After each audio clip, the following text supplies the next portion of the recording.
So today at the Lighthouse Community Food Forest, they've been building soil.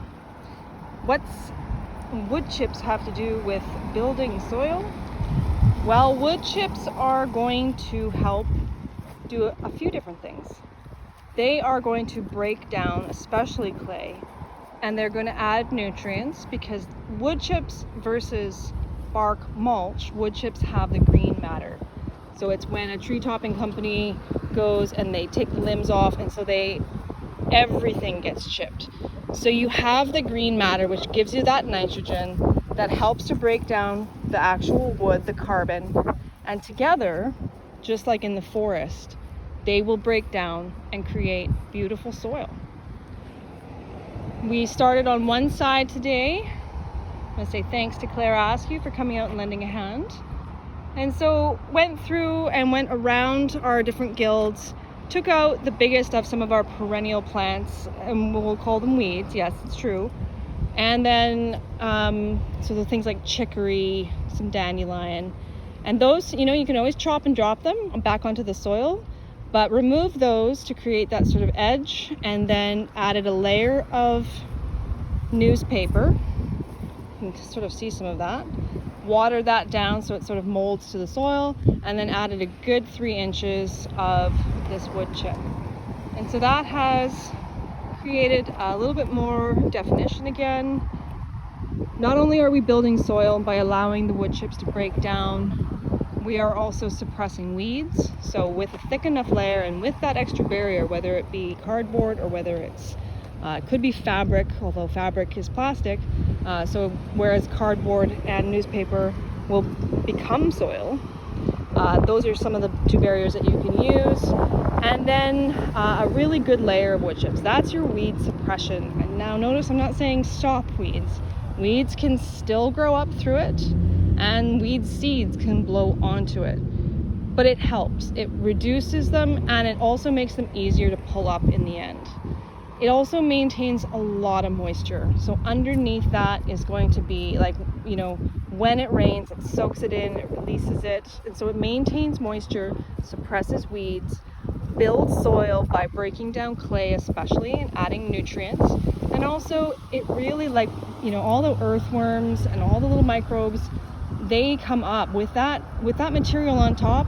It allows them to start, opening up that soil again. So whereas a lawn is typically a pretty heavy clay, now when you start introducing this is where you start asking all of those microorganisms and insects and earthworms. They come in and they help it to decompose. So you're actually aerating the soil with all of those creatures.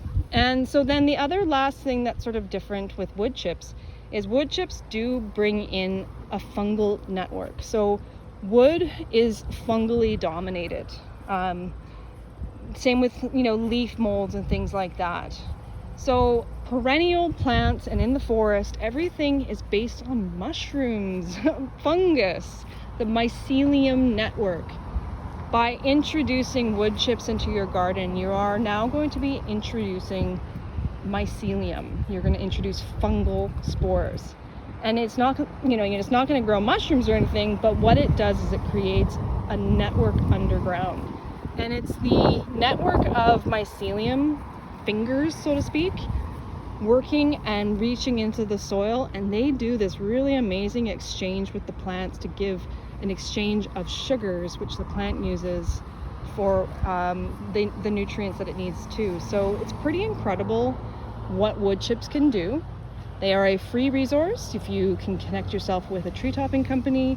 Newspaper and cardboard is a free resource that you can get from either the newspaper company, Salmon Arm Observer, or you can get it from like any of the furniture stores will always have lots of big pieces of cardboard. So that's what we were doing today. We're building soil. We're going to help make these plants thrive without as much of our intervention. If we can make it so that the wood chips break down to provide nutrition to these plants, help suppress weeds so that we're not having to do as much work, and maintain the moisture so we don't have to water as often, we're creating an environment that is more self-sufficient without human intervention, and looks beautiful all on its own. If you would like to learn more, a really excellent documentary is called Back to Eden. It talks all about the method of using wood chips. There are some nuances, you don't want to use fresh wood chips right in your garden.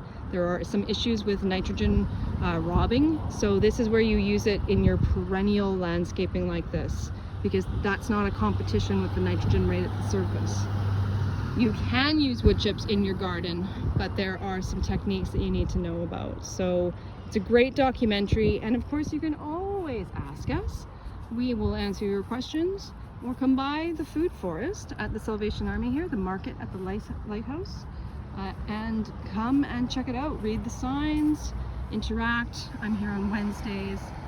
And you can also reach out to Kelly Westgate. She's our designer at Lecker Land Design, or myself, Melanie, from the Shuswap Food Action Society. We hope that you are growing some food for your family and to share with our community.